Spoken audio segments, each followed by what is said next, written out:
সবজি নিতে আসছি। এই দেখেন অনেকগুলি ডাটা নিলাম, একদম চিংড়ি মাছটা পাক করবো, যে ফ্রেশ ডাটা, এত সুন্দর ডাটাগুলি। এই দেখেন অনেক সুন্দর ডাটা। কিছু পুঁই শাক নিয়েছি, এখন কিছু করলা নেব। দেখেন মাশাল্লাহ অনেক করলা হয়ে আছে। এই যে দেখেন করলার সমাহার। এই দেখেন করলা, মাশাল্লাহ। এই যে করলা, এই যে কত সুন্দর করলা ঝুলে আছে।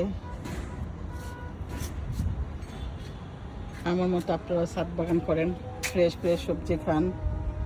আর হচ্ছে যাদের ছাদ নেই, যাদের বাড়ি নেই, যারা গাছ লাগাইতে ইচ্ছুক, আমি তাদের জন্য দোয়া করি আল্লাহ যেন তাদের বাড়ি করার একটা সুযোগ দেয়, তারা যেন আমার মতো বাড়ি করে গাছ লাগাইতে পারে। কারণ অনেকের শখ। আমার যখন বাড়ি ছিল না তখন আমার অনেক ইচ্ছা করছিল যে আমি হচ্ছে আমার একটা বাড়ি থাকলে আমি ছাদ বাগান করব। আল্লাহ আমার আশা পূরণ করছে। তো যাদের ছাদ বাগান করার ইচ্ছা, আমি সবার জন্য দোয়া করি যেন আমার মতো মানে তারাও ছাদ বাগান করতে পারে, তাদের একটা বাড়ি হয়।